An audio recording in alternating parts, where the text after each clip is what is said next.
ಸುಮತಿಭಿರನುಮೇಯಂ ಶುಭ್ರಕಾಜಂ ಸಖಾಜಂ ಸುಖಮಜಮನಪಾಜಂ ಮುಕ್ತ್ಯುಪಾಜಂ ವಿಮಾಜಂ ನೃಹಜಮಹಮಮೇಯಂ ಧ್ಯೇಜಮಾಮ್ನಾಯಗೇಯಂ ಸದಜಮಸದಜೇಯಂ ಶ್ರೀಸಹಾಜಂ ಭಜೇಯಂ ಅಭ್ರಮಂ ಭಂಗರಹಿತಂ ಅಜಡಂ ವಿಮಲಂ ಸದಾ ಆನಂದತೀರ್ಥಮತುಲಂ ಭಜೆ ತಾಪತ್ರಜಾಪಹಂ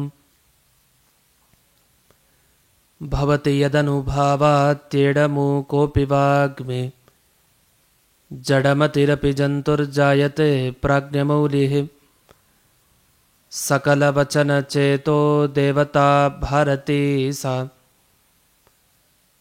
ಮಮ ವಚಸಿ ನಿಧತ್ತಾಂ ಸನ್ನಿಧಿಂ ಮಾನಸೇ ಚ ಮಿಥ್ಯಾ ಸಿದ್ಧಾಂತ ದುರ್ಧ್ವಾಂತ ವಿಧ್ವಂಸನ ವಿಚಕ್ಷಣಃ ಜಯತೀರ್ಥಾಖ್ಯತರಣಿರ್ಭಾಸತಾಂ ನೋ ಹೃದಂಬರೆ ಅರ್ಥಿಕಲ್ಪಿತಕಲ್ಪೋಯಂ ಪ್ರತ್ಯರ್ಥಿಗಜಕೇಸರಿ ವ್ಯಾಸತೀರ್ಥಗುರುರ್ಭೂಯಾದಸ್ಮದಿಷ್ಟಾರ್ಥಸಿದ್ಧಯೇ ಪೂಜ್ಯಾಯ ರಾಘವೇಂದ್ರಾಯ ಸತ್ಯಧರ್ಮರತಾಯ ಚ ಭಜತಾಂ ಕಲ್ಪವೃಕ್ಷಾಯ ನಮತಾಂ ಕಾಮಧೇನವೇ ತಪಸ್ವಾಧ್ಯಾಯ ಶುಶ್ರೂಷಾ ಕೃಷ್ಣಪೂಜಾರತಂ ಮುನಿಂ ವಿಶ್ವೇಶಮಿಷ್ಟದಂ ವಂದೇ ಪರಿಮ್ರಾಟ್ ಚಕ್ರವರ್ತಿನಂ ಶ್ರೀಗುರುಭ್ಯೋ ನಮಃ ಹರಿ ಓಂ. ಇಂದಿನ ದಿವಸ ನಾವು ವಿಶೇಷವಾದ ಒಂದು ವಿಷಯವನ್ನು ನೋಡ್ತಾ ಇದ್ದೀವಿ. ಶ್ರೀ ವಾದಿರಾಜಯತಿ ವಿರಚಿತ ಸ್ನಾನ ಸಂಕಲ್ಪ ಪದ್ಧತಿ ಅಂತ. ನಮಗೆ ಪ್ರತಿ ದಿವಸ ಪ್ರತಿ ಮಾಸದಲ್ಲಿ ತುಂಬ ಮಹತ್ವ ಕೊಡ್ತಾರೆ. ಯಾವುದಕ್ಕೆ? ಸ್ನಾನಕ್ಕೆ ಮಹತ್ವ ಕೊಡ್ತಾರೆ. ಆದರೆ ಸ್ನಾನ ಸುಮ್ಮನೆ ಹಾಗೆ ಹೋಗಿ ನೀರನ್ನು ಹಾಕ್ಕೊಂಡ್ಬಿಟ್ರೆ ತಲೆ ಮೇಲೆ ಫಲ ಬರಲ್ಲ. ಅದು ಮುಂಚೆ ಸಂಕಲ್ಪ ಮಾಡಬೇಕು. ನಾವು ಯಾವುದೇ ಕೆಲಸ ಮಾಡಬೇಕಾದ್ರೆ, ಹೋಮ, ಪ್ರದಕ್ಷಿಣೆ, ಇನ್ನು ಯಾವುದೇ ಥರದ ಸೇವೆ ಆಗಲಿ, ನಿಮಗೊಂದು ರಾಮನಾಮ ಪುಸ್ತಕ, ರಾಮನಾಮ ಬರೀಬೇಕು. ಮೊದಲಿಗೆ ಸಂಕಲ್ಪ ಮಾಡಲಿಕ್ಕಿರುತ್ತೆ. ಇಂಥ ರಾಶಿಯಲ್ಲಿ, ಇಂಥ ನಕ್ಷತ್ರದಲ್ಲಿ, ಇಂಥ ಗೋತ್ರದಲ್ಲಿ ಹುಟ್ಟಿದ ನನಗೆ, ನನ್ನ ಪರಿವಾರದವರಿಗೆ ಹೀಗೆ ಈ ಫಲಕ್ಕೋಸ್ಕರ ಇದನ್ನು ಮಾಡ್ತೀನಿ. ಸಂಕಲ್ಪ ಬಹಳ ಮುಖ್ಯ. ಸಂಕಲ್ಪ ಇಲ್ಲದೇನೆ ಪೂರ್ಣ ಫಲ ನಾವು ಪಡೀಲಿಕ್ಕೆ ಸಾಧ್ಯನೇ ಇಲ್ಲ. ಅದರಲ್ಲಿ ಒಂದು ಮಾತಿದೆ, ಈ ಸ್ನಾನದ ಬಗ್ಗೆ ಬರ್ತಾ. ಸುಮ್ಮನೆ ಸ್ನಾನ ಅಲ್ಲ, ಅದು ತುಂಬ ದೊಡ್ಡ ಪವಿತ್ರವಾದ ಕೆಲಸ. ಬರೀ ದೇಹ ಶುದ್ಧಿ ಅಲ್ಲ, ಮಾನಸಿಕ ಶುದ್ಧಿ, ಅದಕ್ಕೂ ಕೂಡ ಸ್ನಾನ ಬಹಳ ಮುಖ್ಯ. ಸ್ನಾನ ಮಾಡೋದು ಅಂದರೆ ನಮ್ಮ ಒಳಗಡೆ ಇರೋ ದೇವರಿಗೆ ನಾವು ಅಭಿಷೇಕ ಮಾಡೋದು ಅಂತ, ಅಲ್ಲಿಂದನೇ ಶುರು. ಆ ಅಭಿಷೇಕವನ್ನು ಮಾಡೋ ಮುಂಚೆ ಸಂಕಲ್ಪ ಮಾಡಬೇಕಲ್ಲ. ದೇವರ ಪೂಜೆ ಮಾಡಬೇಕಾದ್ರೆ ನಾವು ಸಂಕಲ್ಪ ಮಾಡಿ ಪೂಜೆ ಮಾಡ್ತೀವಿ. ಹಾಗೆ ಸ್ನಾನ ಅನ್ನೋದು ದೇವರ ಆರಾಧನೆನೇ. ಅದನ್ನು ಮಾಡೋದು ಹೇಗೆ ಅಂತ ವಿವರಿಸಬೇಕಾದ್ರೆ ಸಂಕಲ್ಪಗಳನ್ನು ಹೇಳ್ತಾರೆ. ನಾವು ಯಾವುದೇ ತೀರ್ಥಕ್ಷೇತ್ರಕ್ಕೆ ಹೋದಾಗಲೂ ಒಂದು ಸಂಕಲ್ಪ ಇದ್ದೇ ಇರುತ್ತೆ, ಆಯಾಯ ತೀರ್ಥಕ್ಷೇತ್ರಗಳಿಗೆ ಸಂಬಂಧಪಟ್ಟ ಹಾಗೆ. ಆದರೆ ಎಲ್ಲದಕ್ಕಿಂತಲೂ ನಮಗೆ ಈ ಸಂಕಲ್ಪವನ್ನು ತಿಳಿಸ್ಕೊಡೋರು ಯಾರು? ನಮಗೆ ಅಲ್ಲಲ್ಲಲ್ಲಿ ನಮಗೊಬ್ಬೊಬ್ಬರು ತಿಳಿಸ್ಕೊಡ್ತಾರೆ. ಪ್ರತಿ ದಿವಸ ಸಂಧ್ಯಾ ವಂದನೆ ಎಲ್ಲ ಮಾಡಬೇಕಾದ್ರೆ ಸಂಕಲ್ಪಗಳನ್ನು ಮಾಡೋದು ನಿಜ. ಆದರೆ ಇದೆಲ್ಲದಕ್ಕಿಂತಲೂ ನಮಗೆ ದೊಡ್ಡ ಮಹಾನುಭಾವರು, ನೋಡಿ ನೀವು ಹೀಗೆ ಸಂಕಲ್ಪ ಮಾಡಿ, ನಿಮಗೆ ಖಂಡಿತ ಅನುಗ್ರಹ ಆಗುತ್ತೆ ಈ ಸ್ನಾನವನ್ನು ಮಾಡಿದಾಗ ಅಂತ ನಮಗೆ ದೊಡ್ಡ ಮಹಾನುಭಾವರೊಬ್ಬರು ತಿಳಿಸ್ಕೊಟ್ಬಿಟ್ರೆ ಈ ಸಂಕಲ್ಪವನ್ನು ಹೇಗೆ ಮಾಡಬೇಕು ಅಂತ, ಆಗ ನೆಮ್ಮದಿ ನಮಗೆ. ಅವ್ರು ಹೇಳಿದ್ಮೇಲೆ ಮುಗಿದೋಯ್ತು. ನಮ್ಗೆ ಆ ರೀತಿಯಲ್ಲಿ ನಮಗೆ ವಾದಿರಾಜರು ಎಂಥ ದೊಡ್ಡ ಮಹಾನುಭಾವರು. ವಾದಿರಾಜರು ತಾವು ಈ ಸ್ನಾನ ಸಂಕಲ್ಪ ಪದ್ಧತಿ, ನೀವು ಎಲ್ಲೇ ಹೋಗಿ ಸ್ನಾನ ಮಾಡಬೇಕಾದ್ರೆ ಈ ಸಂಕಲ್ಪ ಹೇಳ್ಕೊಳ್ಳಿ. ಏನು ಹೇಳಿದ್ದಾರೆ? ನಮಗೆ ಗೊತ್ತಿರೋ ವಿಷಯ ಇದ್ದು ವಿಶೇಷತೆಗಳು ಕೂಡ ಈ ಸ್ನಾನ ಸಂಕಲ್ಪ ಪದ್ಧತಿಯಲ್ಲಿದೆ. ಈ ಶ್ಲೋಕ ಬಾಯ್ಪಾಠ ಮಾಡ್ಕೊಂಬಿಡ್ಬೇಕು ನಾವು. ಅಂಥ ಅಪರೂಪದ ಶ್ಲೋಕಗಳು 6 ಶ್ಲೋಕ ಇದೆ. ಸ್ನಾನ ಸಂಕಲ್ಪ ಪದ್ಧತಿಯಲ್ಲಿ 6 ಶ್ಲೋಕಗಳಿದೆ. ಪ್ರತಿಯೊಂದು ಶ್ಲೋಕದಲ್ಲಿ ಅವರೇನು ಹೇಳ್ತಾರೆ ಅಂತ ಸರಳವಾಗಿ ನಾವು ನೋಡಿ ಅದರ ಮಹತ್ವವನ್ನು ಮುಂದಕ್ಕೆ ನೋಡೋಣ. ಮೊದಲನೇ ಶ್ಲೋಕ ಇಲ್ಲೇನು ಬಂದಿದೆ? ವಿಷ್ಣೋರ್ದೇಶೆ ವರ್ತಮಾನೆ ವೇಧಸಶ್ಚರಮಾರ್ಧಕೆ ಆಯುಷಃ ಕಲ್ಪಕೆ ಚೈವ ಸಿತಾಂಗಸ್ಯ ಕಿಟೇಸ್ತಥಾ. ಶುಭೆ ಶೋಭನೆ ಮುಹೂರ್ತೆ ಅಂತ ಶುರು ಮಾಡ್ತೀವಿ, ಅಥವಾ ಕೃಷ್ಣ ಕೃಷ್ಣ ಗೋವಿಂದ ಗೋವಿಂದ ಅಂತ ಉಡುಪಿ ಕಡೆ ಶುರು ಮಾಡ್ತಾರೆ, ಸಂಕಲ್ಪವನ್ನು ಮಾಡ್ತಾ ಒಳ್ಳೆಯ ಮುಹೂರ್ತ ಕೃಷ್ಣ ಕೃಷ್ಣ ಗೋವಿಂದ ನಾಮಸ್ಮರಣೆ ಮಾಡ್ತಾ, ಇಂಥ ದೇಶದಲ್ಲಿ ಇಂಥ ಕಾಲದಲ್ಲಿ ನಾನು ಇಂಥ ಕೆಲಸ ಮಾಡ್ತೀನಿ ಈ ಫಲಕ್ಕೋಸ್ಕರ ಅಂತ ಒಂದು ಉದ್ಧರಣೆ ನೀರನ್ನು ತಗೊಂಡು ಅರ್ಘ್ಯ ಬಿಡ್ತೀವಿ ಪಾತ್ರೆಯಲ್ಲಿ. ಹೀಗೆಲ್ಲ ಇದೆ. ಅಲ್ಲಿ ವಿಷ್ಣೋರ್ ದೇಶೇ ವರ್ತಮಾನೆ, ದೇವರ ದೇಶ ಇದು. ನಾವು ಎಲ್ಲಿದ್ದರೂ ಅದು ದೇವರ ದೇಶ. ವಿಷ್ಣೋ ದೇಶೇ ವರ್ತಮಾನೆ, ವಿಷ್ಣೋ ದೇಶ ಅಂತ ಮೊದಲಿಟ್ಕೊಳ್ಳಿ. ನಂತರ ವರ್ತಮಾನೆ ವೇದಸಶ್ಚರಮಾರ್ಧಕೆ, ವೇದಸಃ ಅಂದರೆ ಬ್ರಹ್ಮದೇವರು ಅಂತ ಅರ್ಥ. ಸಮಗ್ರ ಈ ಜಗತ್ತಿನ ಸೃಷ್ಟಿ ಮಾಡಲಿಕ್ಕೆ ಒಂದು ಜವಾಬ್ದಾರಿ ಕೊಟ್ಟ ಪರಮಾತ್ಮ ವಿಷ್ಣು. ಆದ್ದರಿಂದ ಇಡೀ ಜಗತ್ತನ್ನು ಸೃಷ್ಟಿ ಮಾಡ್ತಾ ಬ್ರಹ್ಮದೇವ ಮುಂದಕ್ಕೆ ಹೊರಟ. ವಿದಧಾತಿ ಅಂತ ಹೇಳ್ತಾರೆ. ವಿದಧಾತಿ ವೇದ ಅಂದರೆ ಸಮಸ್ತ ಜಗತ್ತಿನ ಸೃಷ್ಟಿ ಮಾಡೋನು. ಅಂಥ ಬ್ರಹ್ಮದೇವರ ಚರಮಾರ್ಧಕ್ಕೆ ದ್ವಿತೀಯ ಪರಾರ್ಧೆ, ಅವರ 100 ವರ್ಷದ ಆಯುಷ್ಯದಲ್ಲಿ ಈಗ 2ನೇ ಪರಾರ್ಧದಲ್ಲಿ, ಅವರ ಆಯುಷ್ಯ ಪರ ಅಂತ ಕರೀತಾರೆ, ಅದರಲ್ಲಿ ಅರ್ಧ 50 ವರ್ಷ ಮುಗೀತು, ಮುಂದಿಂದು ದ್ವಿತೀಯ ಪರಾರ್ಧ, ಮುಂದಿಂದ 50 ಭಾಗ ಇದೆಯಲ್ಲ, ಆ ಕಾಲದಲ್ಲಿ ನಾವಿದ್ದೀವಿ ಅಂತ ಹೇಳುವಂಥದ್ದು. ಇದರ ಬಗ್ಗೆ ಮುಂದೆ ವಿಸ್ತಾರವಾಗಿ ವಿವರಣೆ ನೋಡೋಣ.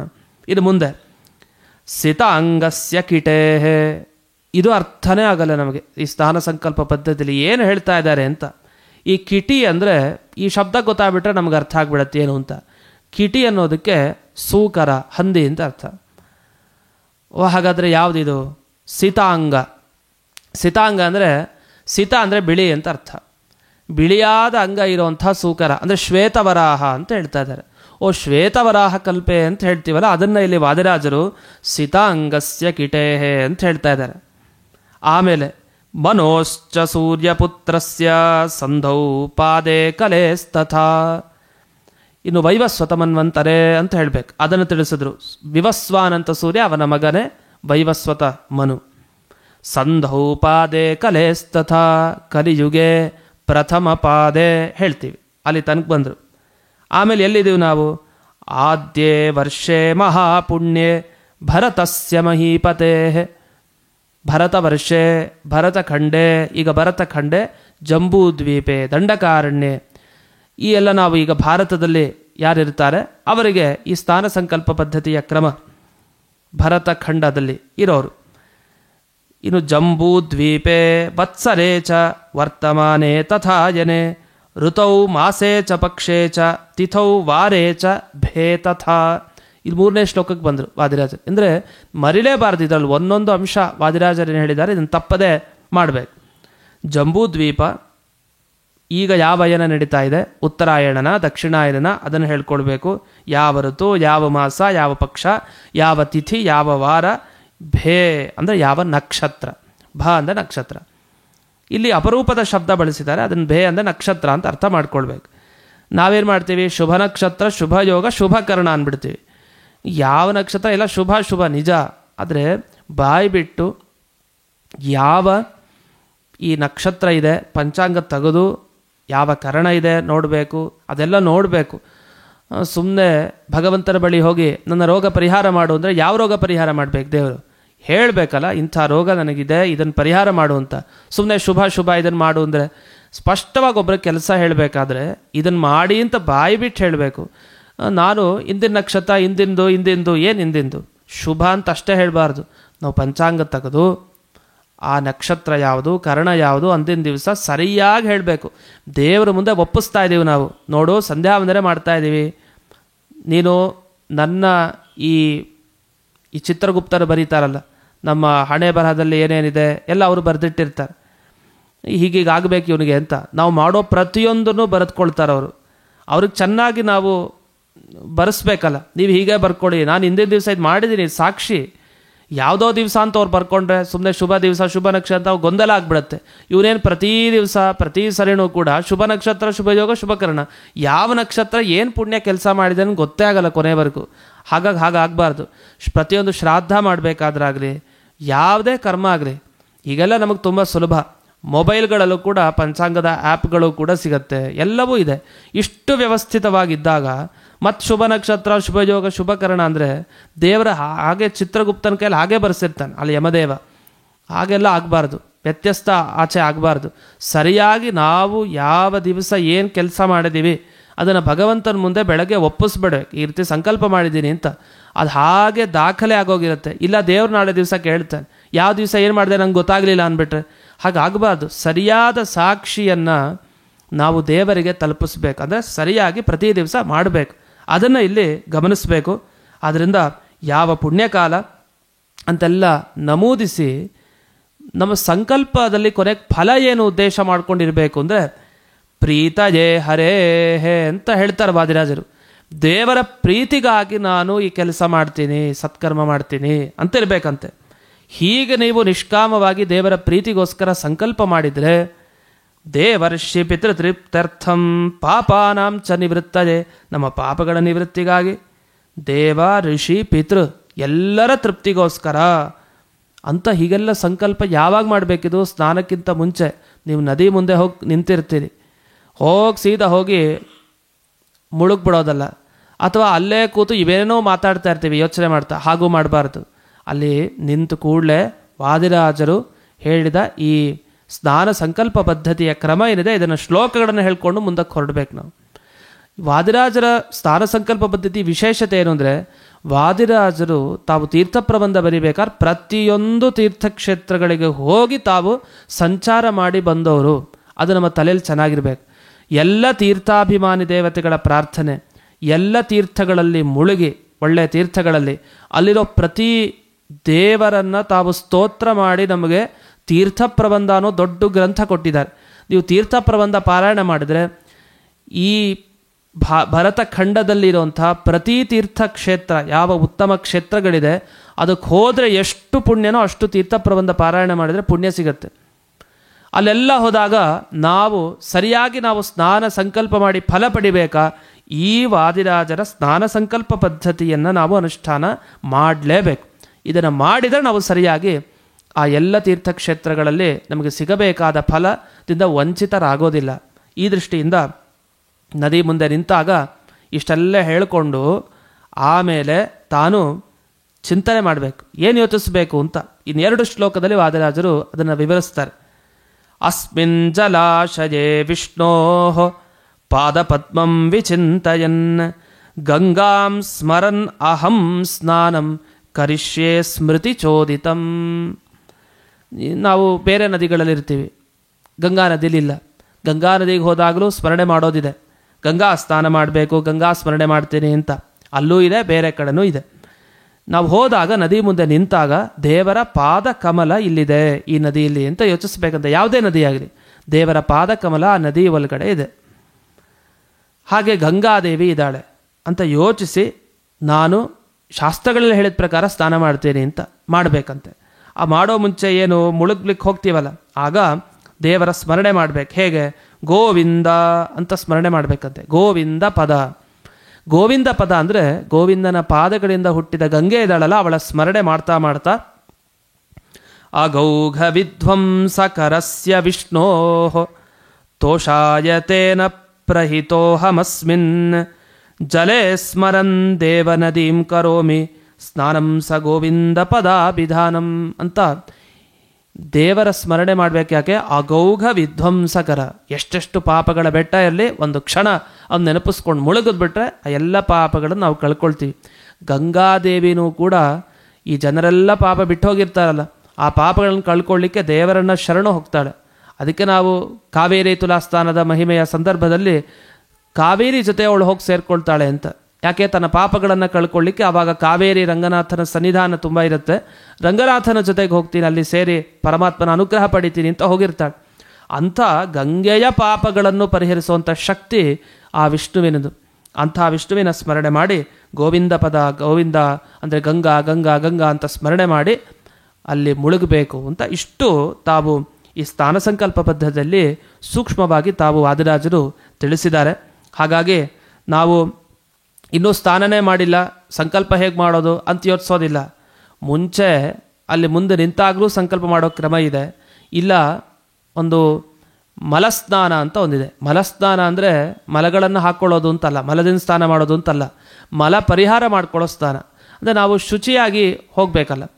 ಅದಕ್ಕೆ ಮೊದಲು ಒಂದು ಮುಳುಕು ಹಾಕಿ ಆಮೇಲೆ ಎದ್ದು ನಿಂತ್ಕೊಂಡು ಸಂಕಲ್ಪ ಮಾಡೋ ಕ್ರಮನೂ ಇದೆ. ಇಲ್ಲ ನಾವು ಶುಚಿರ್ಭೂತರಾಗಿದ್ವಿ, ಪುಂಡರೀಕಾಕ್ಷ ಅಂತ ಸ್ಮರಣೆ ಮಾಡಿ ಆಯಾ ಸಮಯಕ್ಕೆ, ಕೆಲವು ಸರಿ ಎಲ್ಲವನ್ನೂ ಆಚರಿಸ್ಲಿಕ್ಕೆ ಆಗೋಲ್ಲ ತೀರ್ಥಕ್ಷೇತ್ರಗಳಿಗೆ ಹೋದಾಗ, ಆ ನಿಟ್ಟಿನಲ್ಲಾದರೂ ಈ ತೀರ್ಥ ಸ್ನಾನ ಸಂಕಲ್ಪ ಪದ್ಧತಿ ಇದು ಎಲ್ಲ ಕ್ಷೇತ್ರಗಳಿಗೂ ಅನ್ವಯಿಸುತ್ತಿದ್ದು, ಹಾಗೆ ವಾದಿರಾಜರು ಮಾಡಿಕೊಟ್ಟಿದ್ದಾರೆ. ಇದರ ಮುಂದೆ ನಾವು ಯಾವ ಕ್ಷೇತ್ರದಲ್ಲಿದ್ದೀವಿ, ಪ್ರಯಾಗ ಕ್ಷೇತ್ರ ಇದ್ದರೆ ಅದಕ್ಕೆ ತಕ್ಕ ಸಂಕಲ್ಪ ಅಂತೂ ಭರತ ವರ್ಷೇ ಭರತಖಂಡೆ ಅಂತೂ ಅಲ್ಲಿವರೆಗೂ ಬಂತು. ಅದಾದ ಮೇಲೆ ಯೋಚನೆ ನಾವು ಯಾವ ಕ್ಷೇತ್ರದಲ್ಲಿದ್ದೀವಿ ನೋಡಬೇಕು. ನಾವು ಎಲ್ಲ ಕಡೆ ಒಂದೇ ಸಂಕಲ್ಪ ಹೇಳಿಬಿಟ್ರೆ ತಪ್ಪಾಗ್ಬಿಡುತ್ತೆ. ನಾವು ಎಲ್ಲಿದ್ದೀವಿ ಅಂತ ನಮಗೆ ಪ್ರಜ್ಞೆ ಇರಬೇಕು. ಆ ತೀರ್ಥ ಸ್ನಾನ ಸಂಕಲ್ಪಗಳೇ ಬೇರೆ ಇರುತ್ತೆ. ಅದಕ್ಕೋಸ್ಕರ ಆ ಎಲ್ಲ ಪ್ರತಿಯೊಂದು ತೀರ್ಥಕ್ಷೇತ್ರಗಳಿಗೆ ಹೋದಾಗ ಆ ಸ್ನಾನ ಸಂಕಲ್ಪಗಳು ಬೇರೆ ಬೇರೆ, ಅದನ್ನೆಲ್ಲ ನಾವು ತಿಳ್ಕೊಳ್ಬೇಕು. ಅದಕ್ಕೆ ನಾವು ವಿಶೇಷವಾಗಿ ತಿಳ್ಕೊಳ್ಬೇಕು. ಪ್ರಯಾಗ ಕ್ಷೇತ್ರಕ್ಕೆ ಹೋದರೆ ಹೇಗೆ, ಹರಿದ್ವಾರಕ್ಕೆ ಹೋದರೆ ಹೇಗೆ, ಕಾಶಿಗೆ ಹೋದರೆ ಹೇಗೆ, ಪ್ರತಿಯೊಂದು ಇಷ್ಟಂತೂ ವಾದಿರಾಜರು ತಾವು ಮಾಡಿಕೊಟ್ಟ ಸ್ನಾನ ಸಂಕಲ್ಪ ಪದ್ಧತಿಯನ್ನು ಜೊತೆಗೆ ತೊಗೊಂಡು ಹೋಗ್ಬಿಡ್ಬೇಕು. ಒಂದು ಪತ್ರದಲ್ಲಿ ಎಲ್ಲ ಪೇಜ್ಗಳಲ್ಲಿ ಒಂದು ಸ್ನಾನ ಸಂಕಲ್ಪ ಪದ್ಧತಿ ಬರೆಸ್ಕೊಂಡು ಹೋಗಿರ್ತೀವಿ. ಆದರೆ ವಾದಿರಾಜರು ರಚನೆ ಮಾಡಿದ ಈ ಸ್ನಾನ ಸಂಕಲ್ಪ ಪದ್ಧತಿನ ಹೇಳಿದ್ರೆ ನಿಮಗೆ ಪೂರ್ಣ ಫಲ. ಆ ದೃಷ್ಟಿಯಲ್ಲಿ ಈ ಸಂಚಿಕೆಯ ಮುಖಾಂತರ ನೀವು ಈ ಸ್ನಾನ ಸಂಕಲ್ಪ ಪದ್ಧತಿಯನ್ನು ಕೇಳ್ತಾ ಇದ್ದೀರಿ. ಇಷ್ಟು ವಾದಿರಾಜರು ತಾವು ಬರೆದ ಶ್ಲೋಕಗಳು. ಇದನ್ನು ಪಾರಾಯಣ ಮಾಡಿದರೂ ನಿಮಗೆ ವಿಶೇಷ ಫಲ ಇದೆ. ಅದನ್ನು ಪ್ರತಿ ದಿವಸ ನಾವಿದನ್ನು ಮಾಡ್ತಾ 6 ಶ್ಲೋಕ ಬಾಯಿಗೆ ಮಾಡ್ಕೊಂಬಿಡೋಣ. ಬಾಯಿಗೆ ಮಾಡಿಕೊಂಡ್ರೆ ಯಾವ ತೀರ್ಥಕ್ಷೇತ್ರಕ್ಕೆ ಹೋದರೂ ಸ್ನಾನ ಸಂಕಲ್ಪ ಪದ್ಧತಿ ಯಾರ ಹತ್ರ ಕೇಳೋ ಪರಿಸ್ಥಿತಿನೂ ಇರಲ್ಲ. ಆಮೇಲೆ ಇಷ್ಟೆಲ್ಲ ಹೇಳಿಕೊಂಡು ಈ ಕ್ಷೇತ್ರದಲ್ಲಿ ಇದ್ದೀನಿ ಅಂತ ಮುಳುಗ್ಬಿಟ್ರೆ ಮುಗಿದೋಯ್ತು. ಸ್ನಾನ ಸಂಕಲ್ಪ ಪದ್ಧತಿಯ ಪೂರ್ಣ ಫಲ ಮಾಡಿದಾಗ ನಮ್ಗೆ ಅದು ಸಿಗತ್ತೆ ಅಂತ ತಿಳಿಸ್ತಾ, ಇನ್ನೂ ಕೆಲವು ವಿಶೇಷ ಮಾಹಿತಿಗಳನ್ನು ನಾವು ಸಂಕಲ್ಪದಲ್ಲಿ ತಿಳ್ಕೊಳ್ಬೇಕಾಗಿದೆ. ಏನು ಅಂತ, ಸ್ನಾನ ಮಾಡಬೇಕಾದ್ರೆ 5 ಅಂಗ. ನಮ್ಮ ದೇಹಕ್ಕೆ ಎಷ್ಟೋ ಅಂಗಾಂಗಗಳಿದೆ.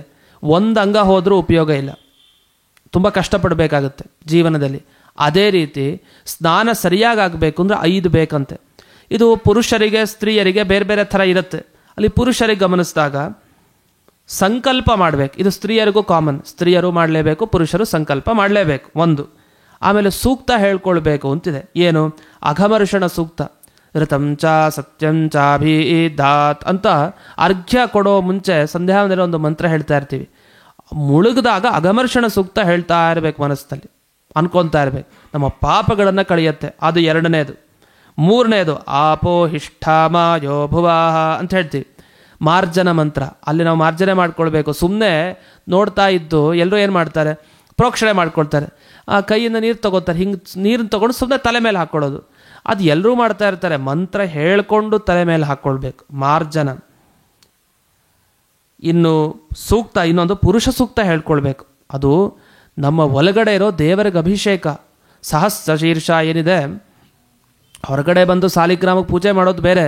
ಮೊದಲು ಅಲ್ಲೇ ನಾವು ಮಾನಸಿಕವಾಗಿ ನಮ್ಮ ದೇಹದ ಒಳಗಡೆ ಇರೋ ದೇವರಿಗೆ ಪುರುಷ ಸೂಕ್ತದಿಂದ ನಾವು ಅಭಿಷೇಕ ಮಾಡಬೇಕು. ಹಾಗಾದರೆ ಸಂಕಲ್ಪ ಆಯಿತು, ಪುರುಷ ಸೂಕ್ತ ಹೇಳ್ಕೊಬೇಕು ಸ್ನಾನ ಮಾಡ್ತಾ. ಹಾಗೆ ಮಾರ್ಜನ ಮಾಡ್ಕೊಳ್ಬೇಕು, ಆಪೋಹಿಷ್ಠ. ಆಮೇಲೆ ಋತಂಚ ಸತ್ಯಂಚ ಅಘಮರ್ಷಣ ಮಾಡ್ಕೊಳ್ಬೇಕು. ದೇವತೆ ಋಷಿ ಪಿತೃ ತರ್ಪಣ ಕೊಡಬೇಕು. ಅವರವರ ಅಧಿಕಾರಿಗಳು ಯಾರ್ಯಾರು ನೋಡಿಕೊಂಡು ಅಂಥ ತರ್ಪಣವನ್ನು ಕೊಡಬೇಕು. ಈ 5 ಇಲ್ಲದೆ ಇದ್ದರೆ ಪಂಚಾಂಗ ಉತ್ತಮಂ. ನೀವು ಪಂಚಾಂಗ ನೋಡಬೇಕು. ಒಂದು, ಈ ಪಂಚಾಂಗ ಪಾಲನೆ ಸ್ನಾನಕಾಲದಲ್ಲಿ ಮಾಡಬೇಕು. ಪಂಚಾಂಗದ ಫಲದಲ್ಲಿ ಹೇಳ್ತಾ ಒಂದು ಮಾತಿದೆ, ತಿಥೇಶ್ಚ ಶ್ರಿಯಮಾಪ್ನೋತಿ ವಾರಾತ್ ಆಯುಷ್ಯವರ್ಧನಂ ನಕ್ಷತ್ರಾತ್ ಹರತೆ ಪಾಪಂ ಯೋಗಾತ್ ರೋಗ ನಿವಾರಣಂ ಕರಣಾತ್ ಕಾರ್ಯಸಿದ್ಧಿ ಸ್ಯಾತ್ ಪಂಚಾಂಗ ಫಲಮುತ್ತಮಂ ಅಂತ ಹೇಳ್ತಾರೆ. ಪಂಚಾಂಗದಲ್ಲಿ 5 ಇದೆಯಲ್ಲ, ಇದು ನೀವು ನಕ್ಷತ್ರ ಹೇಳಿದ್ರೆ ನಿಮ್ಮ ಪಾಪ ಹೋಗುತ್ತೆ, ಯೋಗ ಹೇಳಿದ್ರೆ ರೋಗ ಹೋಗುತ್ತೆ, ವಾರ ಹೇಳಿದ್ರೆ ಆಯುಷ್ಯ ಅಭಿವೃದ್ಧಿ, ತಿಥಿ ಹೇಳಿದ್ರೆ ಸಂಪತ್ತು ಸಿಗತ್ತೆ, ಕರಣ ಹೇಳಿದ್ರೆ ನಿಮ್ಮ ಕಾರ್ಯ ಸಿದ್ಧಿ ಆಗತ್ತೆ, ನೀವು ಅಂದ್ಕೊಂಡಿದ್ದು ಸಿದ್ಧಿ ಆಗತ್ತೆ. ಇಷ್ಟು ಹೇಳಿದರೆ ಯಾವ ಕರ್ಣ ಹೇಳಲ್ಲ, ಯಾವ ಯೋಗ ಹೇಳಲ್ಲ, ಸುಮ್ಮನೆ ಶುಭ ಯೋಗ, ಶುಭ ಕರ್ಣ, ಶುಭ ನಕ್ಷತ್ರ ಹೀಗೆ ಹೇಳಿದ್ರೆ ನಮಗೆ ನಿಜವಾಗಿ ವಿಶೇಷ ಫಲ ಸಿಗತ್ತಾ? ಸಿಗಲ್ಲ ಅಂತಿಲ್ಲ, ಸಾಮಾನ್ಯವಾಗಿ ಫಲ ಕೊಡ್ತಾನೆ. ಪೂರ್ಣ ಫಲ ಬೇಕು ಅಂದರೆ ಅದನ್ನೇ ಹೇಳಬೇಕು. ಸರಿ, ಇಷ್ಟನ್ನು ಈ ಸ್ನಾನಾಂಗವಾಗಿ ಪಂಚಾಂಗ ನೋಡ್ತಾ ನಾವು ಈ ಪಂಚ ಅಂಗಗಳನ್ನು ವಿಶೇಷವಾಗಿ ನೆನಪಿಸ್ಕೊಳ್ಬೇಕು. ಸ್ತ್ರೀಯರಾಗಬೇಕಾದ್ರೆ ಅವರಿಗೆ ಅನೇಕ ದೇವರ ನಾಮಗಳಿದೆ, ಅವರದೇ ಒಂದು ಕ್ರಮ ಇದೆ, ಗುರುಮಂತ್ರದ ಕ್ರಮ. ಈ ಕ್ರಮವನ್ನೆಲ್ಲ ಸ್ತ್ರೀಯರು ಅನುಸರಿಸ್ಕೊಂಡು ತಾವು ಹೋಗಬೇಕು. ಗುರುಮಂತ್ರ ಆಮೇಲೆ ಮಾಡ್ಕೊಳ್ಳೋದಿರುತ್ತೆ. ಅವರು ಮುಳುಗಬೇಕಾದ್ರೆ ಇನ್ನಿತರ ಯಾವುದಾದ್ರು ಪಾಪ ಪರಿಹಾರಕವಾದ ಪದ್ಯಗಳು ಅದನ್ನೆಲ್ಲ ಒಂದೊಂದು ಪದ್ಯ ಹರಿಕಥಾಮೃತ ಸಾರದಲ್ಲಿ ಬರೋದಾಗ್ಬೋದು, ಬೇರೆದು, ಇದನ್ನೆಲ್ಲ ತಾವು ಮಾಡಬೇಕು. ಹೀಗೆ ಸಂಕಲ್ಪ ಅಂತೂ ಮೊದಲನೇ ಮೆಟ್ಲು. ಸಂಕಲ್ಪ ಮಾಡಲಿಲ್ವಾ ಫಲ ಹೋಯ್ತು ಪೂರ್ಣ. ಅದನ್ನ ಸಂಕಲ್ಪಕ್ಕೆ ತುಂಬ ಮಹತ್ವ ಇದೆ. ಇನ್ನು ಸಂಕಲ್ಪ ಅಂದರೆ ಏನು, ಏನೇನು ಅಂಶ ಇರುತ್ತೆ ಸಂಕ್ಷಿಪ್ತವಾಗಿ ಗಮನಿಸೋದಿದ್ರೆ, ನಾವು ಏನು ಮಾಡ್ತಾ ಇದ್ದೀವಿ ಅದನ್ನು ನಾವು ಹೇಳ್ತೀವಿ ಸಂಕಲ್ಪದಲ್ಲಿ. ಮತ್ತು ಇದರಿಂದ ಏನು ಸಿಗಬೇಕು ಅದನ್ನೂ ಹೇಳ್ತೀವಿ ನಾವು. ಮತ್ತು ಯಾವ ಜಾಗದಲ್ಲಿದ್ದೀವಿ, ಯಾವ ಕಾಲದಲ್ಲಿದ್ದೀವಿ ಅದನ್ನೂ ಹೇಳ್ತಾ ಇರ್ತೀವಿ. ಇದೆಲ್ಲ ಅನ್ವಯಿಸುತ್ತೆ. ಅಲ್ಲಿ ಬರ್ತಾ ಆದ್ಯ ಬ್ರಹ್ಮಣ ವಿಷ್ಣೋರಾಜ್ಞೆಯ ಪ್ರವರ್ತಮಾನಸ್ಯ ಆದ್ಯ ಬ್ರಹ್ಮಣ ಅಂತ ಒಂದು ಮಾತು ಹೇಳ್ತೀವಿ. ಯಾಕೆ ಹೇಳ್ತೀವಿ ಇದನ್ನು? ಅದು ಆದ್ಯ ಬ್ರಹ್ಮಣ, ನಮ್ಮ ಇಡೀ ಪ್ರಜೆಗಳಲ್ಲಿ ಮೊದಲು ಬಂದವರು ಯಾರು ದೇವರಿಂದ? ಚತುರ್ಮುಖ ಬ್ರಹ್ಮದೇವರು. ಅದರಿಂದ ಆದ್ಯ ಬ್ರಹ್ಮ, ಮೊದಲನೇ ಬ್ರಹ್ಮ ಅಂತ. ಯಾಕೆ ಇದನ್ನು ಹೇಳೋದು ಅಂದರೆ, ಮೊದಲು ಬ್ರಹ್ಮದೇವರಿದ್ದಾರಲ್ಲ ಅವರು ಈಗಲೂ ದೇವರ ಆಜ್ಞೆಯನ್ನು ಪಾಲಿಸ್ಕೊಂಡೇ ಇದ್ದಾರೆ. ನಾವೆಲ್ಲ ದೇವರ ಅಧೀನ ಅಂತ ಚಿಂತಿಸ್ಬೇಕಂತೆ. ಮೊದಲನೇ ಮಾತು ಸಂಕಲ್ಪದಲ್ಲಿ. ಶುಭೆ ಶೋಭನೆ ಮುಹೂರ್ತೆ ವಿಷ್ಣೋರಾಜ್ಞೆಯ ಪ್ರವರ್ತಮಾನಸ್ಯ ಆದ್ಯ ಬ್ರಹ್ಮಣ ಅಂತ ಹೇಳ್ತೀವಿ. ಈ ಆದ್ಯ ಬ್ರಹ್ಮಣ ಅಂತ ಬ್ರಹ್ಮದೇವರೇ ಅವನ ಅಧೀನವಾಗಿ ಕೆಲಸ ಮಾಡ್ತಾರೆ. ನಾವು ಈಗ ಸ್ನಾನಕ್ಕೆ ಬಂದಿದ್ದೀವಿ, ಸಂಕಲ್ಪ ಮಾಡ್ತಾ ಇದ್ದೀವಿ, ಎಲ್ಲ ದೇವರ ಅಧೀನವಾಗಿ ಮಾಡ್ತೀವಿ. ಮುಂದೆ ಎಲ್ಲ ಕೆಲಸ ನಿನ್ನ ಅಧೀನವಾಗಿ ನಾವು ಮಾಡೋದನ್ನು ನೆರವೇರಿಸು ಅಂತ ಪ್ರಾರ್ಥಿಸ್ಬೇಕು. ಅಲ್ಲಿ ಎರಡು ಅಂಶ ಇದೆ. ಯಾಕೆ ಈ ಬ್ರಹ್ಮದೇವರ ಸ್ಮರಣೆ ಮಾಡ್ತಾ ಹೋಗಬೇಕು ಅಂದರೆ, ಬ್ರಹ್ಮದೇವರ ಆಯುಷ್ಯ ಮುಂದೆ ಹೇಳ್ತಾರೆ. ಅವ್ರಿಗಿಷ್ಟ ಆಯುಷ್ಯ ಇದೆ ಅಂತೆಲ್ಲ. ಅವರ ಆಯುಷ್ಯ ದಿವಸ ನಾವು ಸಂಕಲ್ಪ ಸ್ನಾನ ಮಾಡೋ ಮುಂಚೆ ಮಾಡ್ತಾ ಇದ್ದರೆ ನಮ್ಮ ಆಯುಷ್ಯ ಹೆಚ್ಚಾಗುತ್ತೆ. ಬ್ರಹ್ಮದೇವರ ಆಯುಷ್ಯ ನೆನಪಿಸ್ಕೊಂಡ್ರೆ, ಯಾಕೆ ತುಂಬ ವರ್ಷ ಇರೋದು ಯಾರು? ಬ್ರಹ್ಮದೇವರೇ. ಇನ್ನೆಲ್ಲ ಜೀವರು ತಾವು 100 ವರ್ಷ, 60, 70, ಇನ್ನು 1000, 5000, 10,000, ಒಬ್ಬೊಬ್ಬರು ಒಂದೊಂದು ತಮ್ಮ ತಮ್ಮ ಯೋಗ್ಯತೆಗೆ. ತುಂಬ ಆಯುಷ್ಯ ಜಾಸ್ತಿ ಯಾರಿಗೆ? ಬ್ರಹ್ಮದೇವರಿಗೆ. ಅದನ್ನು ಬ್ರಹ್ಮದೇವರ ಆಯುಷ್ಯ ಪ್ರತಿ ದಿವಸ ನಾವು ಚಿಂತಿಸಿ ಸಂಕಲ್ಪ ಕಾಲದಲ್ಲಿ ನಾವು ಮುಂದೆ ಕೆಲಸವನ್ನು ಮಾಡ್ತಾ ಹೋದರೆ ನಮಗೂ ಆಯುಷ್ಯ ಅಭಿವೃದ್ಧಿ ಆಗುತ್ತೆ. ಇನ್ನು ಸಾಧನೆಯನ್ನು ದೇವರು ಜಾಸ್ತಿ ಮಾಡಿಸ್ತಾನೆ. ಈ ನಿಟ್ಟಿನಲ್ಲಿ ವಿಷ್ಣೋರಾಜ್ಞೆಯ ಪ್ರವರ್ತಮಾನಸ್ಯ ಆದ್ಯ ಬ್ರಹ್ಮಣ. ಸರಿ, ಇನ್ನು ಮುಂದೆ ಸಾಮಾನ್ಯವಾಗಿ ನಾವು ಹುಟ್ಟಿನಿಂದ ಆರಂಭಿಸಿ ನಾವು ಬದುಕಿರೋವರೆಗೂ ಒಂದು ಕಾಲ ಇರುತ್ತೆ.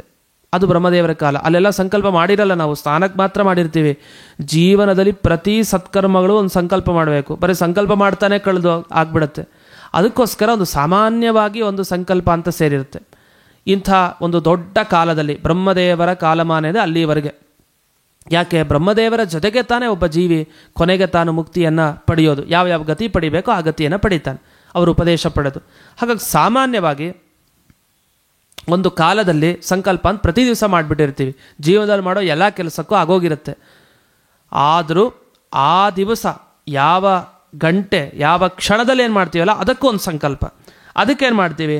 ಇಂದಿನ ಸಂವತ್ಸರ ಈ ಋತುವಿನಲ್ಲಿ, ಅದು ನೀವು ಮಾಘ ಮಾಸದಲ್ಲಿದ್ದರೆ ಮಾಘ ಮಾಸ ಹೇಳ್ತೀರಿ, ಅಲ್ಲಿ ಯಾವ ಋತು ಇದೆ ಆ ಋತು ಹೇಳ್ತೀರಿ, ಫಾಲ್ಗುಣ ಮಾಸ ಆದರೆ ಅದನ್ನು ಹೇಳ್ತೀರಿ. ಅಂತೂ ಯಾವ ಮಾಸ ಯಾವ ಋತು ಏನಿದೆ ಅದನ್ನು ಆಯಾಯ ಕಾಲದಲ್ಲಿ ವಿಶೇಷವಾಗಿ ಹೇಳ್ತೀವಿ. ಇದು ಒಂದಾಯಿತು. ಇನ್ನು ದೇಶದ ಬಗ್ಗೆ ಬರ್ತಾ, ನಾವು ಯಾವ ದೇಶದಲ್ಲಿದ್ದೀವಿ? ಜಂಬೂ ದ್ವೀಪ, ಭರತಖಂಡ, ಆ ದೇಶವನ್ನು ಹೇಳ್ತೀವಿ ವಿಶೇಷವಾಗಿ. ಈ ದೇಶ ನಿರ್ದೇಶನವು ಬಹಳ ಮುಖ್ಯ. ಇನ್ನು ಮುಂದೆ ಶಾಲಿವಾಹನ ಶಕೆ ಅಂತ ಹೇಳ್ತೀವಿ. ಶಕಪುರುಷರು ಅಂತ ಇರ್ತಾರೆ. ನಿಮಗೆ ಪಂಚಾಂಗಗಳೆಲ್ಲ ಕೊಟ್ಟಿರ್ತಾರೆ. ಸುಮಾರು ಜನ ಶಕಪುರುಷರು ನಮಗಿದ್ದಾರೆ. ಅಂದರೆ 6 ಶಕಪುರುಷರು ನಮಗಿದ್ದಾರೆ. ಅಲ್ಲಿ ವಿಕ್ರಮಾದಿತ್ಯ ಬರ್ತಾನೆ, ಮತ್ತು ಧರ್ಮರಾಜ ಇರ್ತಾನೆ, ಇನ್ನು ಶಾಲಿವಾಹನ, ಹೀಗೆಲ್ಲ ಪಂಚಾಂಗಗಳಲ್ಲಿ ಕೊಟ್ಟಿರ್ತಾರೆ. ಈ ಶಕಪುರುಷರ ಸ್ಮರಣೆ ಮಾಡಬೇಕಂತೆ. ಯಾಕೆ? ಅವರು ಆಯಾಯ ಕಾಲದಲ್ಲಿ ಬಂದು ಧರ್ಮ ಸ್ಥಾಪನೆ ಮಾಡಿದವರು. ಅಧರ್ಮ ಹೋಗಲಾಡಿಸಿ ಧರ್ಮ ಸ್ಥಾಪನೆ. ಅವರೇನಾರು ಅವತ್ತಿನ ದಿವಸ ಮಾಡದೇ ಇದ್ದರೆ ನಾವು ಯಾರು ಹೀಗೆ ಧರ್ಮಿಷ್ಠರಾಗಿ ಸಂಕಲ್ಪ ಮಾಡಲಿಕ್ಕೆ ಇರ್ತಾನೆ ಇರಲಿಲ್ಲ. ಯಾಕೆಂದರೆ ಇತ್ತ ಬುದ್ಧಿನೇ ಬರ್ತಾ ಇರಲಿಲ್ಲ, ಧರ್ಮ ಬುದ್ಧಿ. ಹಾಗಾಗಿ ಅವರ ಸ್ಮರಣೆ ಮಾಡೋದು ತುಂಬ ಮುಖ್ಯ. ಅಲ್ಲಿ ಶಾಲಿವಾಹನ ಶಕೆ ಅಂತ ಅವನು 3ನೇ ವ್ಯಕ್ತಿ. ಮೊದಲು ಧರ್ಮರಾಜ ಬರ್ತಾನೆ, ಆಮೇಲೆ ವಿಕ್ರಮಾದಿತ್ಯ, ಆಮೇಲೆ ಶಾಲಿವಾಹನ. ಶಾಲಿವಾಹನ ಬಹಳ ದೊಡ್ಡ ರಾಜ.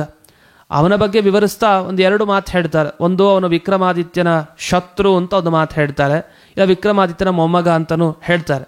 ಅಂತೂ ಈ ಶಾಲಿವಾಹನ ಸ್ಮರಣೆ ಮಾಡೋದು ತುಂಬ ಪುಣ್ಯ. ಮಹಾತ್ಮರ ಭಗವದ್ಭಕ್ತರ ಸ್ಮರಣೆ ಮಾಡಿದರೆ ನಾವು ಮಾಡುವ ಧರ್ಮ ಕಾರ್ಯಕ್ಕೆ ವಿಘ್ನ ಬರಲ್ಲ.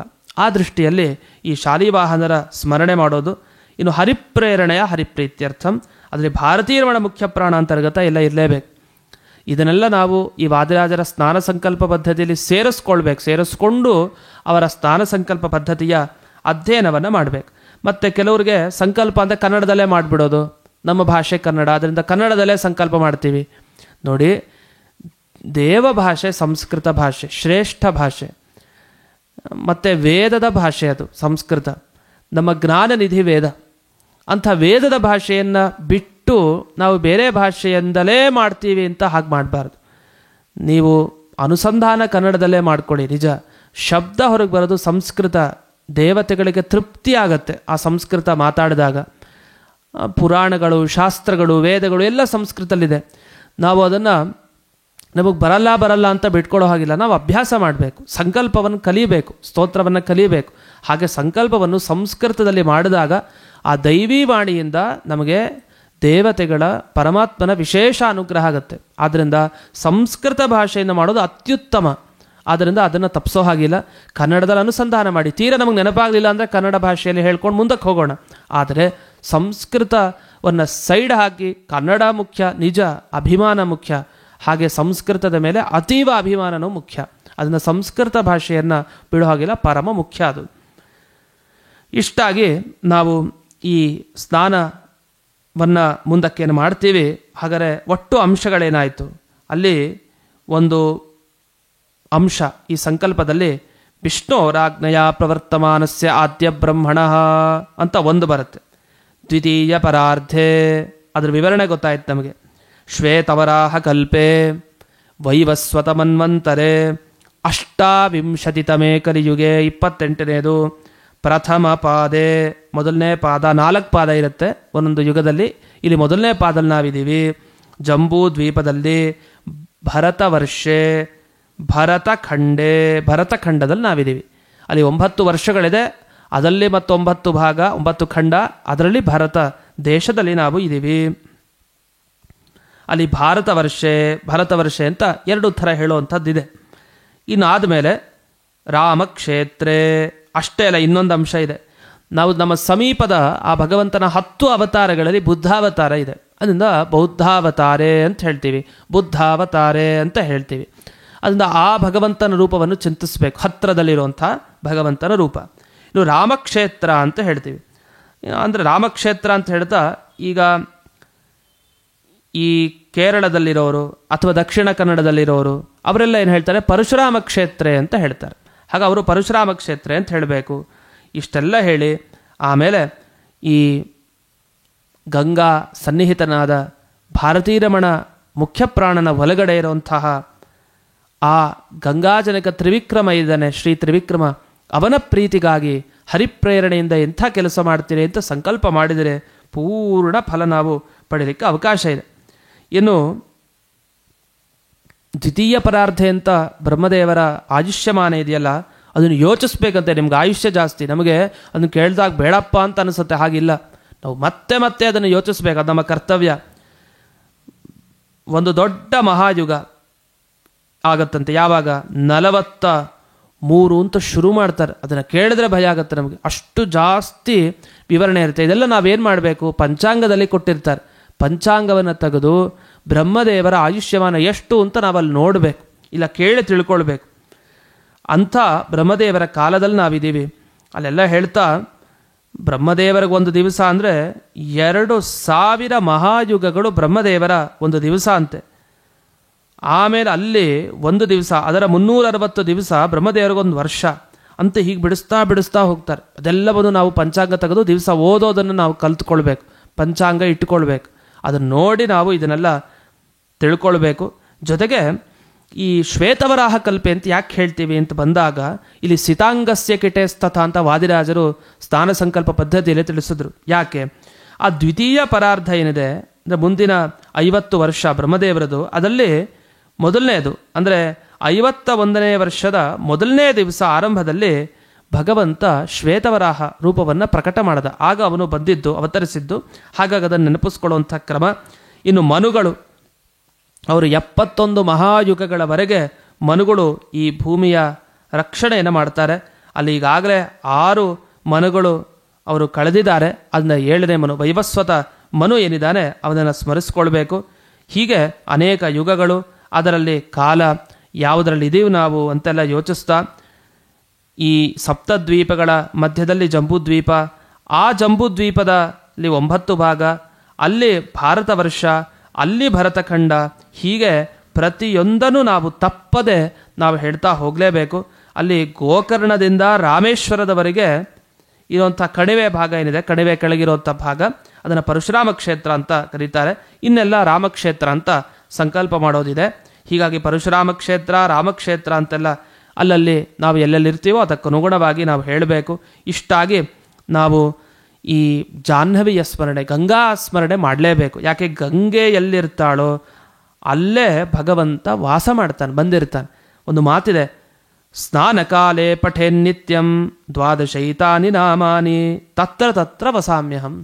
ಅಲ್ಲಲ್ಲಿ ನಾನು ವಾಸ ಮಾಡಿರ್ತೀನಿ ಅಂತ. ಅದಕ್ಕೋಸ್ಕರನೇ ವಾದಿರಾಜರು ಗಂಗೆಯ ಬಗ್ಗೆ ವಿಶೇಷವಾಗಿ ಹೇಳಿದರು. ಧವಳಗಂಗೆಯ ಸ್ಮರಣೆ ಮಾಡಿ ವಾದಿರಾಜರ ಸ್ನಾನ ಸಂಕಲ್ಪ ಪದ್ಧತಿಯನ್ನು ಚಿಂತಿಸ್ತಾ, ಹೀಗೆ ಆ 12 ನಾಮಗಳಿದೆ ಗಂಗಾನಾಮ, ಅದನ್ನೂ ಸೇರಿಸ್ಕೊಳ್ಳಿ. ನಂದಿನಿ, ನಳಿನಿ, ಸೀತಾ, ಮಾಲಿನಿ, ಚಮಲಾಪಹ, ವಿಷ್ಣುಪಾದಾಬ್ಜ ಸಂಭೂತ, ಗಂಗಾ ತ್ರಿಪಥಗಾಮಿನಿ, ಭಾಗೀರಥಿ, ಭೋಗವತಿ, ಜಾಹ್ನವಿ, ತ್ರಿದಶೇಶ್ವರಿ, ಇದೆಲ್ಲ ಮಾಡಬೇಕಾದ ಕರ್ತವ್ಯ. ಹೀಗೆ ಅನೇಕ ತೀರ್ಥಕ್ಷೇತ್ರಗಳಲ್ಲಿ ಅಲ್ಲಲ್ಲಿ ಹೋದಾಗ ಸಂಕಲ್ಪಗಳು ಕೂಡ ತುಂಬ ಬೇರೆ ಬೇರೆ ಆಗತ್ತೆ ನಮಗೆ. ಉದಾಹರಣೆಗೆ ನಿಮಗೆ ತಿಳಿಸೋದಿದ್ರೆ, ಈಗ ಅಯೋಧ್ಯೆಗೆ ಹೋದ್ವಿ. ಅಯೋಧ್ಯ ಕ್ಷೇತ್ರಕ್ಕೆ ಹೋದಾಗ ಏನು ಸಂಕಲ್ಪ ಮಾಡಬೇಕು? ನಾವೆಲ್ಲ ಅಯೋಧ್ಯೆಗೆ ಹೋಗಿ ಬರ್ತಾ ಇರ್ತೀವಿ. ಈಗ ಭರತ ಖಂಡೆ ಅಲ್ಲಿವರೆಗೆ ಬರ್ತೀವಿ, ಅದು ಕಾಮನ್. ಆರ್ಯಾವರ್ತಾಂತರ್ಗತ ಕೌಸಲ ದೇಶೆ ಪ್ರಮೋದವನೆ ವರಾಹ ಖುರೆ ಸಾರಸ್ವತ ಕ್ಷೇತ್ರೆ ಅಯೋಧ್ಯಾಯಾಂ ಬ್ರಹ್ಮಮಾನಸ ತೀರ್ಥೆ ಅಂತ ಹೀಗೆ ಸರಯೂ ತೀರೆ ಹೀಗೆಲ್ಲ ಹೇಳಬೇಕು. ಭರತಖಂಡೆಯವರೆಗೂ ಹೇಳಿದ್ದಾರೆ. ಇಷ್ಟು ಹೇಳಿ ಆದರೂ ಮಾಡಿದರೆ ಸ್ನಾನ ಸಂಕಲ್ಪ ಪದ್ಧತಿ ವಾದಿರಾಜರು ತಿಳಿಸಿದ್ದೇನೋ ಅದರ ಪೂರ್ಣ ಪುಣ್ಯ ನಮಗೆ ಬರುತ್ತೆ. ಹೀಗೆ ಹರಿದ್ವಾರ ಕ್ಷೇತ್ರದಲ್ಲಿ, ಮಥುರಾ ಕ್ಷೇತ್ರ, ಗಯಾ ಕ್ಷೇತ್ರ ಎಲ್ಲದಕ್ಕೂ ವಿಶೇಷವಾದ ಸಂಕಲ್ಪಗಳಿದೆ. ಅದೆಲ್ಲವನ್ನು ನಾವು ತಿಳ್ಕೊಳ್ತಾ ಇಂಥ ಸ್ನಾನ ಸಂಕಲ್ಪ ಪದ್ಧತಿ ವಾದಿರಾಜರು ರಚನೆ ಮಾಡಿದ್ದಾರೆ. ಇದರ ಮಹತ್ವವನ್ನು ನಾವು ಅರಿತುಕೊಳ್ತಾ ಎಲ್ಲ ನಿಟ್ಟಿನಲ್ಲಿ ಅವರು ಆ ಸ್ನಾನ ಸಂಕಲ್ಪ ಪದ್ಧತಿಯಲ್ಲಿ ಚಿಕ್ಕ ಶ್ಲೋಕಗಳ ರೂಪದಲ್ಲಿ ನಮಗೆ ಕಂಠಪಾಠ ಮಾಡೋ ಥರ ಒಂದು ಅನುಕೂಲವನ್ನು ಮಾಡಿಕೊಟ್ಟಿದ್ದಾರೆ. ಇದೆಲ್ಲ ವಾಕ್ಯ ಮರ್ತು ಹೋಗ್ಬಿಡ್ಬೋದು, ಶ್ಲೋಕ ಮರೆಯಲ್ಲ, ಚೆನ್ನಾಗಿ ಬಾಯಿಗೆ ಬರೋ ಥರ ನಮ್ಮ ಮನೆಗಳಲ್ಲಿ ಇನ್ನು ಮುಂದೆ ಆದರೂ ಈಗ ಈ ಸಂಚಿಕೆಯ ಮುಖಾಂತರ ಈ ಜ್ಞಾನವಾಹಿನಿಯವರು ನಿಮಗೆ ಒಂದು ಅಪರೂಪದ ಕೊಡುಗೆಯನ್ನು ನೀಡಿದ್ದಾರೆ. ಏನು, ಈ ಸ್ನಾನ ಸಂಕಲ್ಪ ಪದ್ಧತಿ ವಾದಿರಾಜರ ರಚಿತವಾದದ್ದು. ಇಂಥ ಸ್ನಾನ ಸಂಕಲ್ಪ ಪದ್ಧತಿಯನ್ನು ನಾವು ಇನ್ನು ಮುಂದೆ ಇದನ್ನು ಕೇಳಿ ಆದಮೇಲೆ ಪ್ರತಿ ದಿವಸ ನಾವು ಈ ಸ್ನಾನ ಸಂಕಲ್ಪ ಪದ್ಧತಿಯೊಂದಿಗೆ ನಮ್ಮ ಸ್ನಾನ ಆಚರಣೆ ಮಾಡಿದರೆ ಆಗ ಈ ಜ್ಞಾನ ಸ್ನಾನದ ಫಲ ನಮಗೆ ನಿಜವಾದ ಆ ಸ್ನಾನದ ಫಲವನ್ನಾಗಿ ನಾವು ಪಡ್ಕೊಳ್ಬಹುದು ಅಂತ ತಿಳಿಸ್ತಾ ಇಂದಿನ ಈ ಸಂಚಿಕೆಯನ್ನು ಅಸ್ಮತ್ ಗುರುವಂತರ್ಗತ ವ್ಯಾಸತೀರ್ಥ ಗುರುವಂತರ್ಗತ ಭಾರತೀರಮಣ ಮುಖ್ಯ ಪ್ರಾಣಾಂತರ್ಗತ ಶ್ರೀಮನ್ಮೂಲ ಗೋಪಾಲಕೃಷ್ಣನಿಗೆ ಅರ್ಪಣೆ ಮಾಡ್ತಾ ಇದ್ದೇನೆ. ಶ್ರೀ ಕೃಷ್ಣಾರ್ಪಣಮಸ್ತು.